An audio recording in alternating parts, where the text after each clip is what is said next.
Coucou mes gens et bon retour sur ma chaîne Hibiscus sans tabou. Vous allez excuser ma voix, je suis enrhumée, mais je pense que vous allez m'entendre. Ma voix sera un peu bizarre dans vos oreilles, mais bon, pardonnez. La story time d'aujourd'hui, c'est une ancienne story time. J'avais déjà posté ça sur ma chaîne.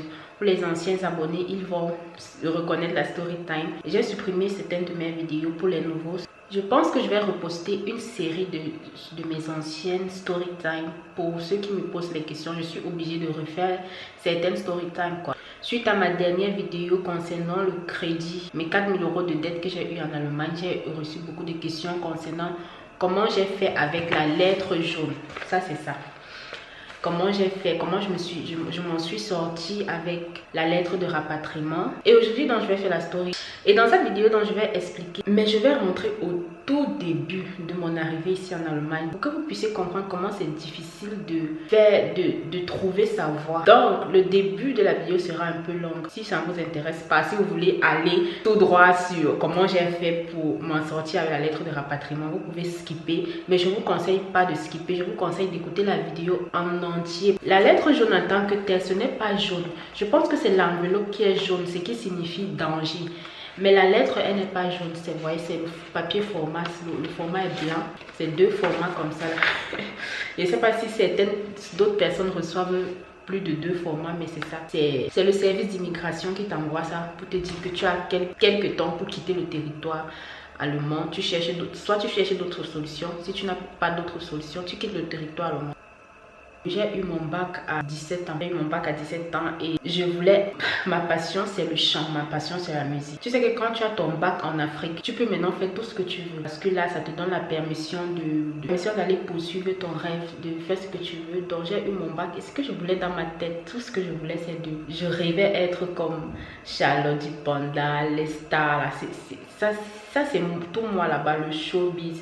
C'est ma passion. C'est comme si on m'a injecté avec ça. Et quand j'ai eu mon bac directement, j'ai pas fait 2 mois à la maison. Je crois que les résultats du bac tombent souvent vers juin, fin juin, début juillet. J'ai même pas fait 2 mois chez nous là-bas à Mandio. Je suis partie à Yaoundé continuer avec les cours de langue. Et quand j'ai eu l'examen, j'ai eu le visa. J'ai atterri en Allemagne en mai 2012. Pour moi, c'était tout un autre système. J'étais perdue dans ce système. Je ne connaissais pas ce que je voulais de ma vie. Je connaissais pas ce que je veux étudier. Je n'avais pas d'orientation, j'étais en manque d'orientation. Il n'y avait personne pour me guider. Et si vous voyez les jeunes là dehors en train de déprimer, vous voyez les jeunes souvent qui tombent dans l'alcool, la drogue, ils sont souvent un peu très agressifs là. Ce sont des jeunes qui ont besoin d'encadrement, qu'on les guide. Ils ont besoin qu'on les guide. Ils n'ont pas besoin qu'on les transperce avec une flèche. Encore plus non, ils ont besoin de soutien moral. Ils ont besoin de conseils, qu'on puisse leur motiver, leur guider sur leur voie. Parce que je vous assure, tu peux être même à 40 ans, tu ne sais toujours pas c'est quoi ton but sur la terre, c'est quoi ta voie, tu veux faire quoi. Tu peux être à 40 ans, tu ne sais pas ce que tu veux de ta vie, tu ne sais pas c'est quoi, qu'est-ce que tu es appelé à faire sur terre. Et j'étais ce genre de personne là. Moi je voulais faire la musique, mais j'étais bloquée dans ce système parce que ce n'est pas mon pays là. Je suis comme enchaînée. Je suis enchaînée par le système. Je peux rien faire. Je ne peux rien faire avec mon statut d'étudiante que j'avais parce que je suis venue en tant qu'étudiante. J'ai commencé une filière. Déjà que je suis arrivée à l'âge de 18 ans et j'ai fait les cours de langue. J'ai continué les cours de langue jusqu'au niveau C1. Jusqu'au C1, j'ai composé le DSA. Le DSA, c'est un examen dont tu as besoin pour entrer à l'université. Si tu n'as pas ça, pas d'université pour toi. Je sais pas un peu si vous voyez un peu. Perte de temps, tu passes ton bac, tu vas à Yaoundé pour faire les cours. Sache que tu vas perdre encore 1 an. 1 an s'ajoute encore à ton âge, 18 ans. Tu arrives en Allemagne, tu dois faire les cours de langue encore pour composer le DSA. Presque 1 an, tu es déjà à 19 ans en Allemagne. Tu es déjà à 19 ans en Allemagne, tu n'as encore rien fait.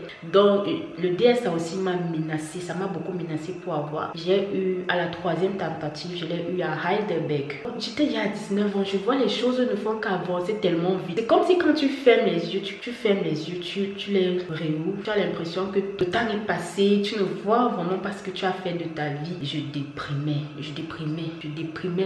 En plus, quand tu arrives ici, tu as une liberté pas possible. La liberté que tu as une ouverture d'esprit que tu n'avais pas en Afrique.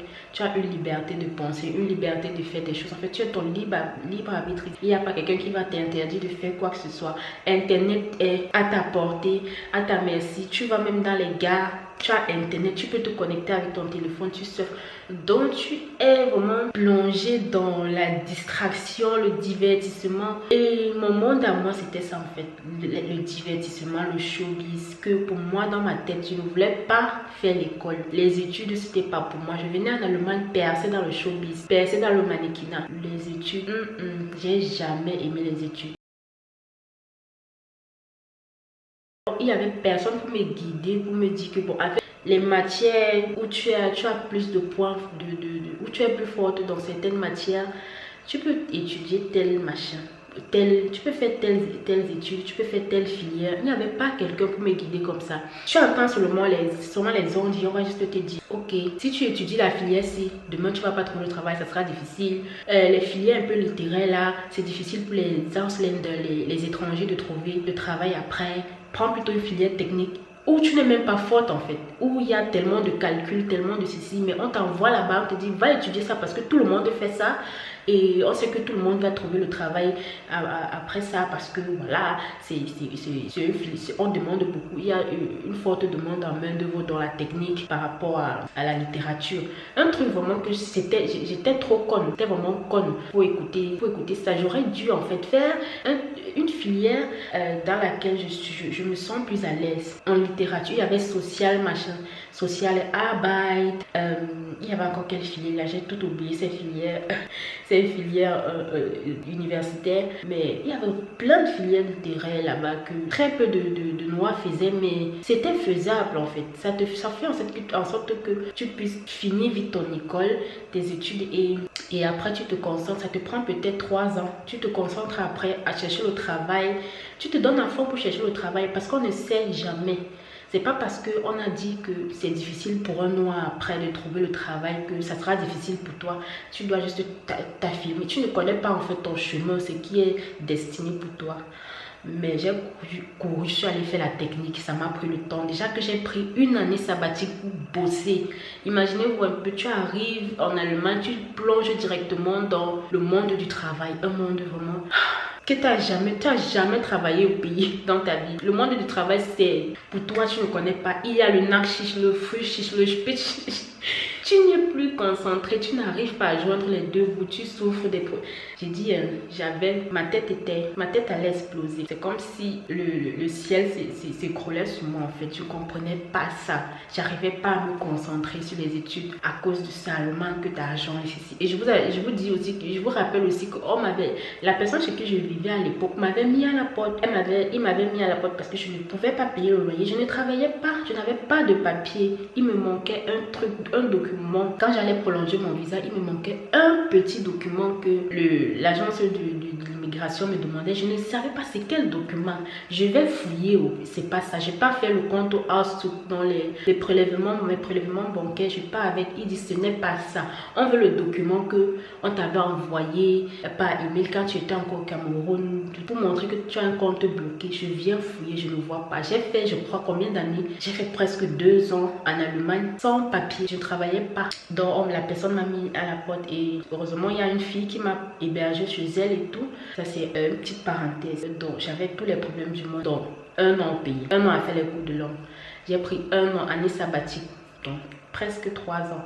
3 ans que j'ai passé sans rien faire de ma vie. 3 ans de vide, de néant. Et après ça, j'ai changé de filière. Dans la filière que j'avais pris, c'était une filière pour que j'ai eu comme préinscription quand j'étais au Cameroun. C'était quelle filière? Business Administration, une filière que j'ai eu à Worms. Je suis jamais partie à Worms. Je prenais ça seulement pour qu'on me donne un visa. Je suis arrivée ici, j'ai pris l'année sabbatique, j'ai fait les cours de langue, je suis allée bosser pour remplir le compte. Alors, petite correction ici. Quand j'ai obtenu mon DSA dans mon examen d'entrée à l'université, c'est ça qui m'a donné le permis de travail Et c'est aussi avec ça que je me suis inscrite dans une autre filière, une deuxième filière que vous allez découvrir dans la suite de l'histoire. Dans la filière de ma préinscription, j'ai pris une autre filière, c'était Media Management. J'ai pris Media Management que je suis allée faire à Wiesbaden. J'ai fait 2 années senior, j'ai arrêté. Je croyais qu'avec Media Management, comme je suis un peu forte dans le journalisme, c'était pour devenir un peu, pour faire dans le club journal, tout ça. C'était un peu, ça allait un peu dans mes passions, ce que j'aime bien. Et j'ai aussi fait le club journal au lycée, tout ça. J'ai pris Media Management, c'était pour ça. Mais je suis arrivée, je me sentais seule, j'étais la seule noire. Il y avait une Camerounaise avant moi qui a étudié la filière, mais elle était à un semestre plus élevé que moi. Mais la fille là, je la rencontrais presque jamais. Vous savez, quand les gens ont leurs problèmes ici, les gens sont reculés dans le coin, c'est difficile qu'ils soient joignables et tout. Donc la fille là et moi, elle ne pouvait pas vraiment m'aider dans ce que je voulais et tout. Et je me suis découragée et j'ai découvert que ce n'est pas vraiment ça que je voulais. J'ai encore changé de filière. Je ne sais pas si vous comprenez. J'ai changé de filière. J'ai maintenant pris BVL dans la gestion d'entreprise, Béatrice Vichat-Flire. La filière là, on disait que même les gens qui font la littérature peuvent la faire. BVL m'a fait comment? BVL m'a bouffé mes années en Allemagne. J'ai fait presque 7 semestres en BVL. Je n'ai validé que un truc comme 4 matières. En 7 semestre, je comprenais rien. Je comprenais rien. C'était comme si mon cerveau était fermé. Je savais même pas ce que je faisais en fait. J'avais les problèmes d'argent, problèmes de loyer, problèmes de blessures, de déception avec les gens, en amour. L'amour détruit. L'amour détruit. À l'époque là, j'ai connu quelqu'un qui m'a vraiment... la personne là, ça m'a pris 2 ans. J'ai dit 2 ans pour oublier, pour vraiment guérir de cette blessure. Le pays m'a détruit. Le pays m'a perdu le temps. Je me suis perdue dans un système qui était... avec la langue encore qui est une barrière. Je ne m'en sortais pas en Allemagne. À un moment, je voulais rentrer. À un moment, je me dis que si on peut même me rapatrier, je rentre. Mais tu vois, tu appelles les parents au pays, tu dis que ça ne va pas. On va t'encourager, que maman. Force seulement, maman. Force. Ça va aller, force seulement, force. Tu rentres ici, fais quoi? Il n'y a rien ici. Donc, on ne faisait que me dire ça. Et j'étais là, je perds le temps. 7 semestres, j'ai rien fait. Le bureau de m'envoie une lettre que vient avec... Il y a un document là que tu dois remplir. Tu dois donner à la Hochschule. Donc, ils vont remplir et préciser là sur le document combien de matières tu as déjà validé. Les crédits ponctueux que tu as déjà accumulés. Combien de semestres il te reste encore. Je dis il y avait presque rien à remplir sur le papier là. Puisque j'avais rien foutu en 7 semestres. J'étais stressée. J'étais stressée et déprimée. À l'époque là, j'ai tellement souffert de dépression en Allemagne. Crise de panique, envie. J'étais devenue en fait méconnaissable, c'était plus moi. L'alcool, j'étais plongée dans l'alcool et je buvais tellement avant. J'étais comme ça, 2 doigts de devenir alcoolique. Vous comprenez un peu, pour moi, c'était pour moi un moyen de m'évader. Je partais là-bas, je marchais un peu, je n'étais pas canalisée, j'étais un peu de partout. J'avais pas de relation stable après ma déception avec mon premier gars que j'ai eu en Allemagne. Premier amour que j'ai eu en Allemagne. J'étais plus canalisée, je partais de gauche à droite. Ça finit là-bas, je pars là-bas. J'étais plus canalisée. Et j'ai rencontré maintenant, puisque à l'époque, j'étais très connue dans les réseaux sociaux de l'Allemagne, un peu de l'Europe. L'Allemagne, beaucoup plus de l'Allemagne. J'étais beaucoup connue parce que je m'affichais beaucoup. J'affichais beaucoup ma vie, mes déceptions, mes déboires, ma dépression. J'étais très ouverte en fait, j'étais très vulnérable avec ce que je traverse et il y a des gens qui s'y reconnaissaient dans mon histoire et qui me suivaient sur les réseaux. J'étais sur Snapchat, j'étais sur Instagram, j'étais très active. Et il y a ce gars que j'ai rencontré sur Snapchat, il voyait un peu ça, cette souffrance là en moi, mon mal-être, il voyait ça. Et c'était quelqu'un qui venait tout le temps m'écrire, me demander comment je vais, m'encourager dans ce que je fais. À l'époque, je crois, j'avais même débuté une carrière de mannequin maison. Hein. Je n'avais pas signé avec qui que ce soit. Je cherchais moi-même mes jobs de mannequin, j'allais faire. Ce gars-là qui m'encourageait, il venait toujours me booster. On a tissé un lien un peu amical, quoi. On était très amis et il est entré, il a réussi à percer la porte et entrer pour savoir c'est quoi, qu'est-ce qui cause ce mal-être en moi.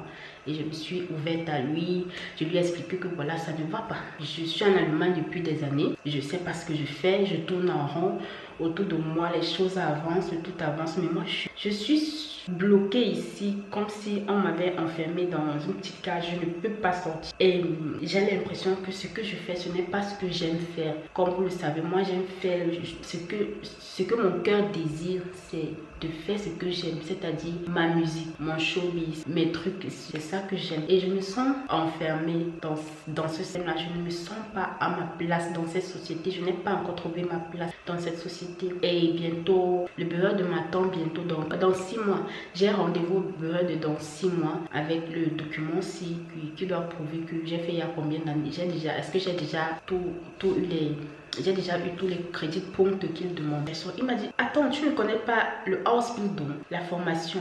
Il m'a dit, quoi? Le Ausbildung, la formation en fait.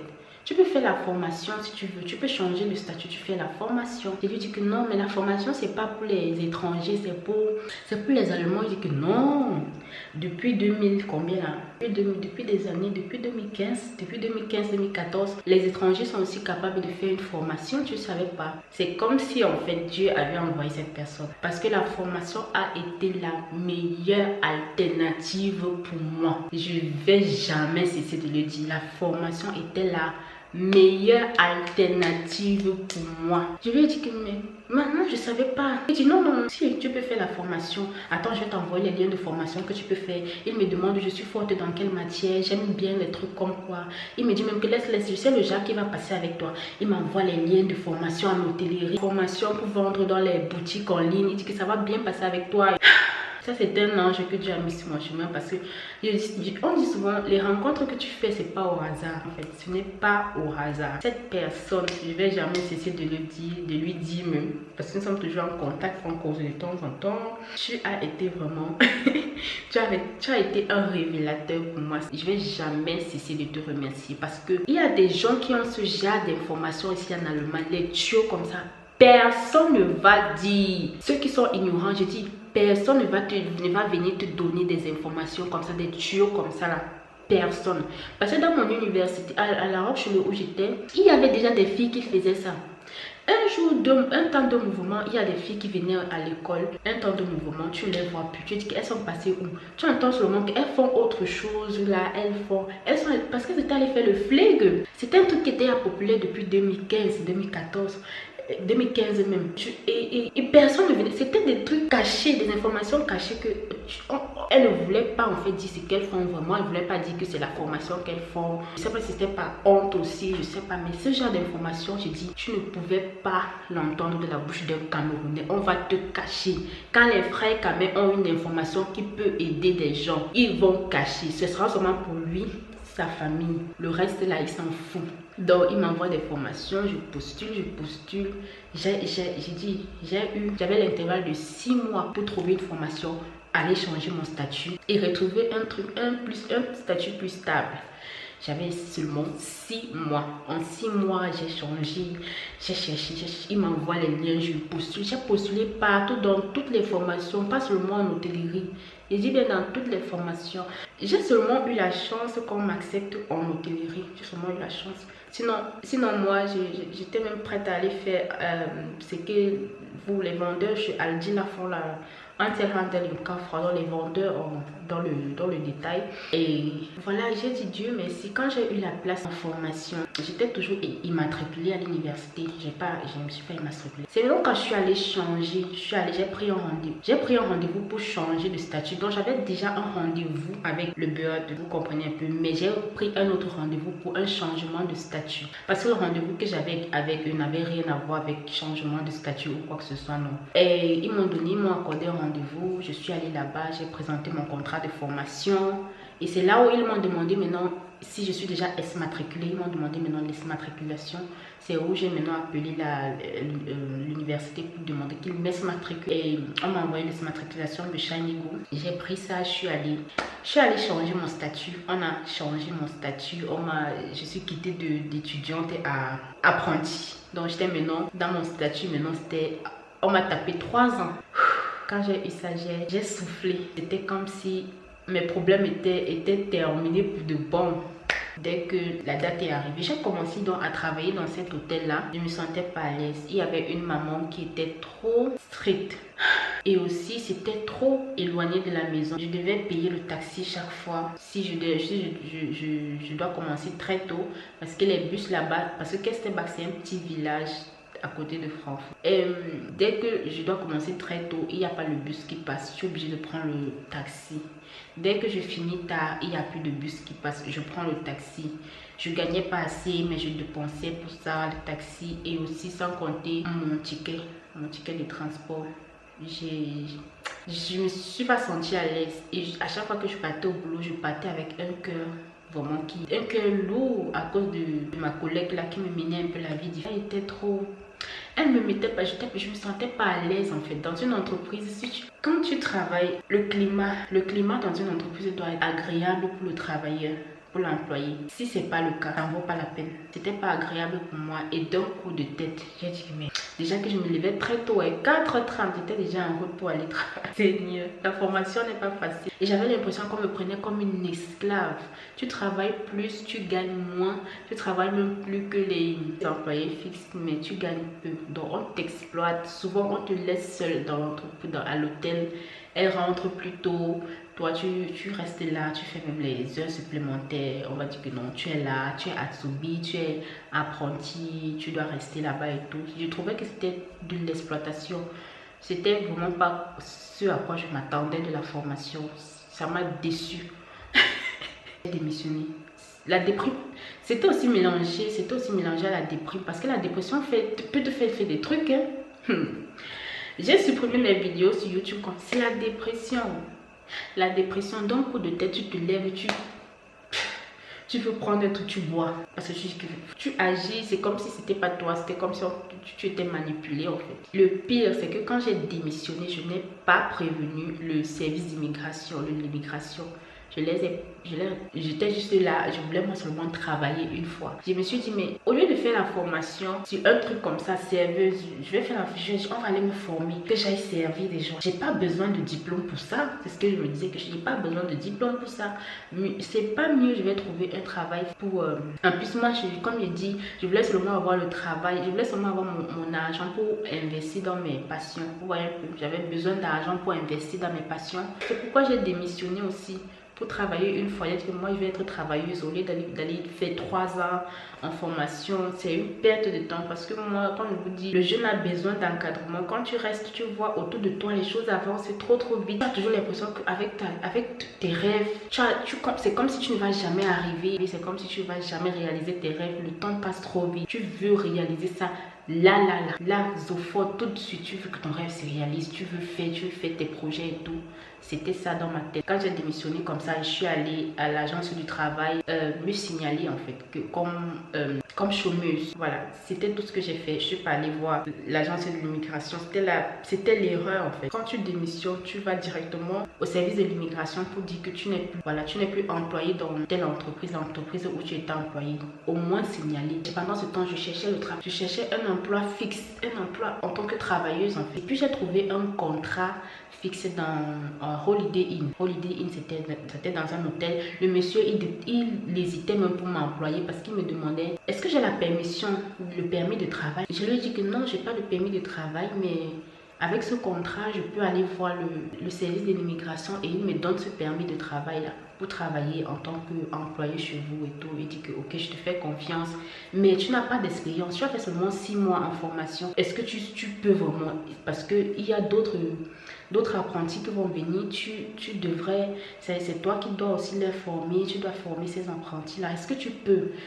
Tu ne vas pas seulement travailler au service, tu seras aussi à la réception. Tu n'as pas d'expérience là-bas. Est-ce que tu peux? J'ai montré que je pouvais. J'ai convaincu le monsieur là. J'ai réussi à convaincre le monsieur là pendant l'interview que moi je peux. Il y a les livres, il y a ceci, je peux. Je vais lire les livres, je vais me former avec des livres, je vais pouvoir. Je peux. Il a dit ok, il m'a donné le contrat. Tac! On me paye combien? Presque 2000 €. Tac! Il a dit qu'avec le nombre d'expériences et d'années que tu vas passer dans l'entreprise, ton salaire va augmenter. Tac! J'étais contente. contente. J'ai dit que non, je vais partir avec ça. Non, on va me donner mon permis. Oh, j'étais trop contente. Je vais dans le service de l'immigration, je donne le contrat. Et j'avais pris rendez-vous, j'ai pris rendez-vous pour changement de statut. Et j'ai dit que voilà, donnez-moi mon statut de travailleuse. Donnez-moi mon permis de travail. Ils me disent que mais tu n'as pas encore de diplôme, tu fais ceci. Un monsieur, je dis que je n'ai pas de diplôme, mais selon la loi allemande, tu n'as pas besoin de diplôme, même si tu trouves un contrat fixe et tout. Tu as juste l'essentiel, c'est que tu puisses contribuer à l'économie allemande et tout ça. J'ai le droit d'avoir ce permis et tout. Il dit que non et tout. On s'est engueulé là-bas. Il dit que donnez-moi mon permis. Il a dit que rentre, on va voir, on va travailler sur ton dossier. Rentre à la maison. J'étais contente et je suis rentrée. Il me dit mais d'abord, non, j'ai sauté la partie où il m'a demandé mais tu faisais quoi pendant telle à telle période. J'ai dit que je n'avais plus de formation. J'ai démissionné. Je crois que j'ai fait peut-être 2 mois ou 3 mois à chercher le travail. Donc pendant les 2 mois là, je n'ai pas prévenu. Il dit que ah ok, tu as quelqu'un dit, tu n'es pas venu nous dire. J'ai dit, je n'ai pas répondu à la question. Et il dit que rentre, on va te répondre, on va te dire si c'est favorable, si c'est favorable pour toi ou pas. Je rentre chez moi, je dors tranquille, je vis ma belle vie. J'ai dit que oh, on va me donner mon permis. Quelques semaines plus tard, et après 2 semaines, je sais plus trop, je reçois donc la lettre jaune. Cette lettre, ça vient dans un format, le genre d'enveloppe jaune là. Ce sont des lettres très importantes. Ce sont des lettres où on dit il faut faire attention. Ça c'est une lettre danger. J'ouvre ma lettre et je tombe dans sur cet écrit, sur cette lettre de Frau Müller. Durchführung des Aufenthaltsgesetzes. Ihr Antrag auf Erteilung einer Aufenthaltserlaubnis gemäß Kapitel 18 Abstand 3 Aufenthaltsgesetz vom 6.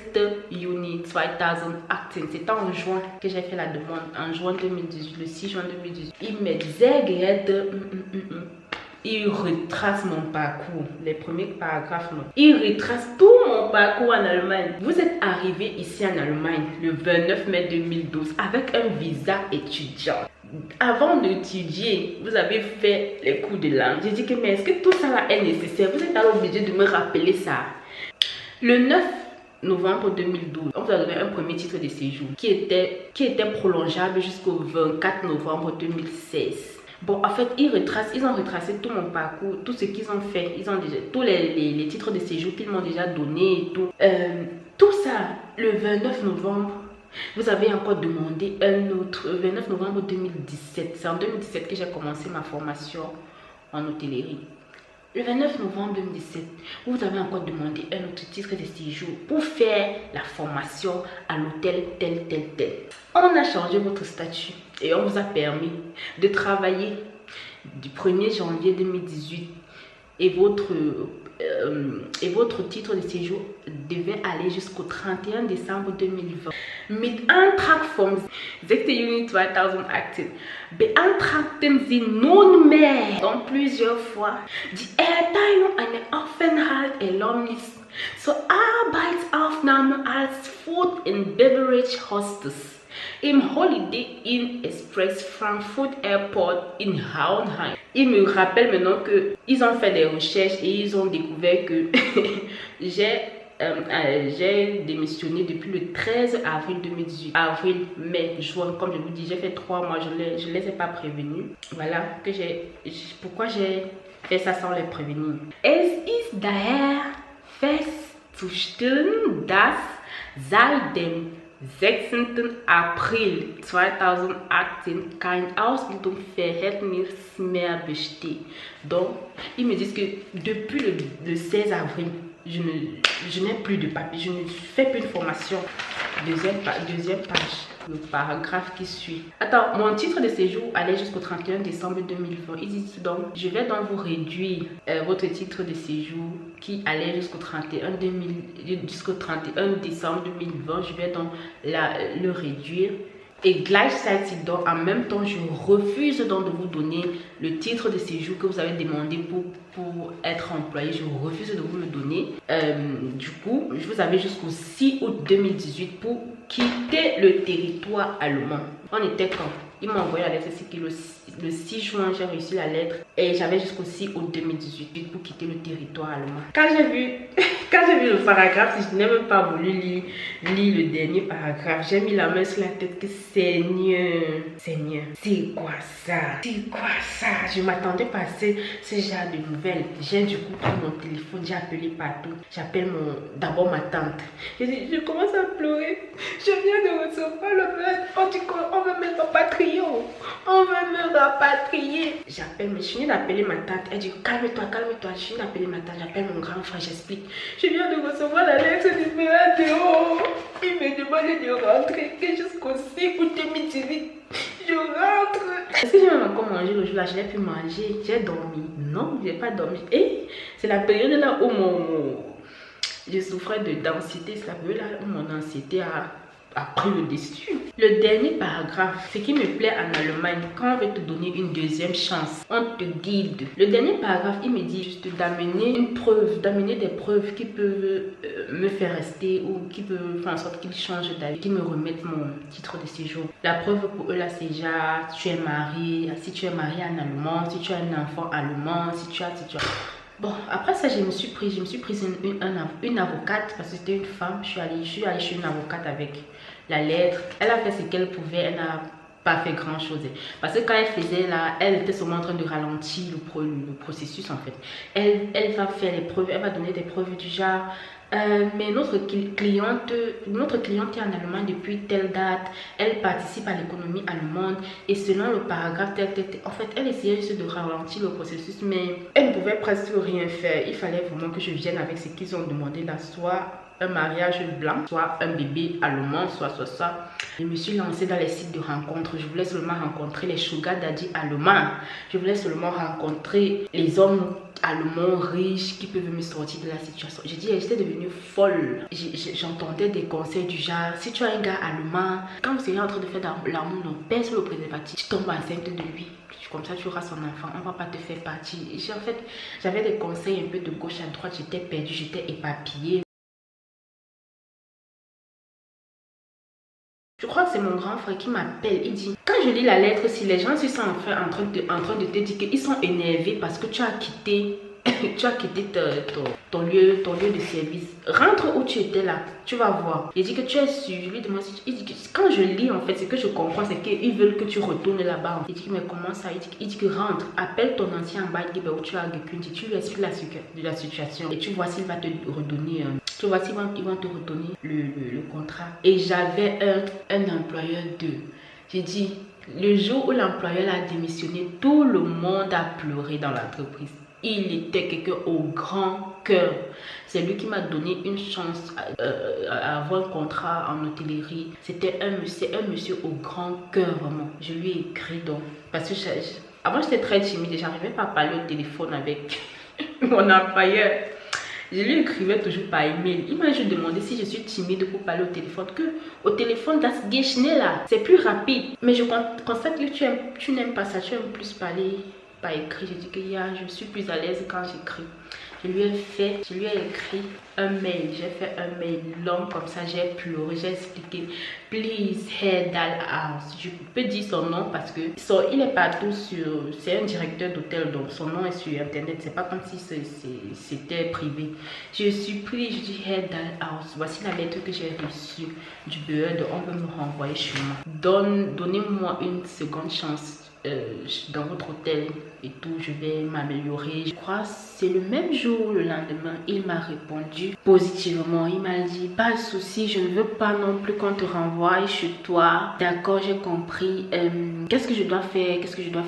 On va te donner un nouveau contrat et tout. Je vais donc dire à mon avocate que voilà, je suis retournée voir mon ancien employeur où j'avais démissionné et il a dit qu'il va me faire un nouveau contrat de formation. Et elle a dit quoi? Elle a comme c'était elle l'intermédiaire. Je ne parlais plus avec le bureau Il m'avait classé, hein. J'étais dossier classé déjà. Et elle était l'intermédiaire entre le beurre et moi. Elle va donc écrire au beurre que voilà, notre cliente a décidé de retourner, de reprendre son boulot d'apprenti. Et son employeur accepte de la reprendre dans l'entreprise et tout. Le beurre demande donc à l'employeur de faire un papier, une confirmation qu'il me reprend bel et bien dans son entreprise. Ce qu'il a fait, j'ai donc envoyé ce document à mon avocate qui est allée envoyer au beurre.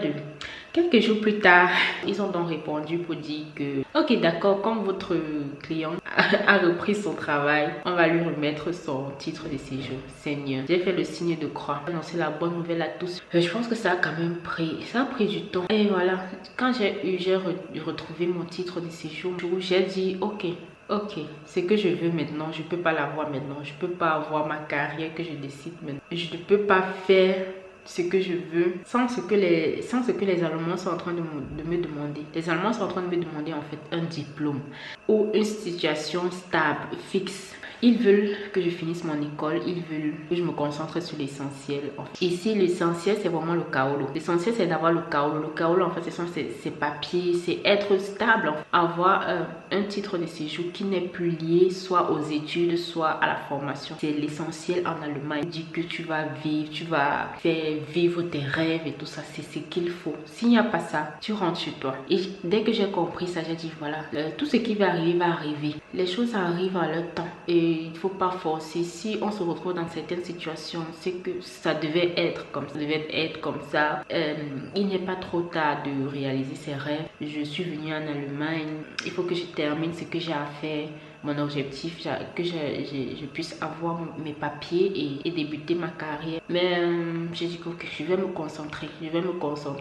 Et je finis ma formation et tout. Dès que je suis rentrée dans l'entreprise là, tout le monde m'appréciait que mais tu as changé. Et la femme qui me menait la vie dure, elle n'a même pas fait 3, elle n'a pu durer. Après elle est partie, elle a démissionné elle aussi. Et du coup c'était plus calme, je faisais ma formation. On avait toujours les petits entêtements avec certains collègues, mais après c'était l'embrassade.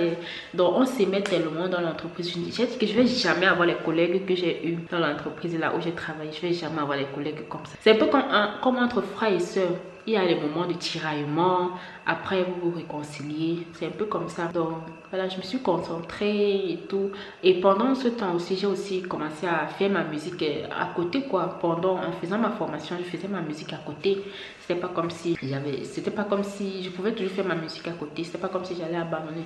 Sauf que quand tu veux réussir dans quelque chose que tu aimes, tu dois te donner à temps plein. Temps partiel, ça ne donne pas. Tu dois te donner à temps plein, te concentrer sur ça. C'est un peu comme YouTube, c'est un peu comme la création de contenu, le football, ainsi. Tous les rêves là, pour devenir entrepreneur, tu dois le faire à temps plein. C'est ça en fait. Donc voilà. Après là, il y a eu ce qu'il y a eu, la vie s'est passée. Et aujourd'hui, j'ai fini ma formation. Aujourd'hui, j'ai le Umbefriste. Ok, aujourd'hui j'ai le Niederlassung Erlaubnis et voilà. Sinon mon parcours en Allemagne était très compliqué et ça c'était avec des hauts et des bas. Voilà, c'est que je peux dire aux gens qui ont des rêves comme moi, qui veulent, parce que je suis pas la seule à avoir des rêves, je suis pas la seule à ne pas pouvoir trouver sa voie dans cette société. Donc ce que je peux dire, c'est être patient. Il faut être patient, attendre, ne pas abandonner sa passion, mais attendre en fait. Attends ton tour, ça va arriver. Les choses qui t'arrivent, c'est pas au hasard. Ton tour va arriver. Si c'est que c'est pour toi, peu importe le temps, peu importe l'âge, ça sera pour toi quoi. Tu vas exploser, tu vas briller de mille. Voilà mes gens, c'était tout pour cette story time. Je vois mon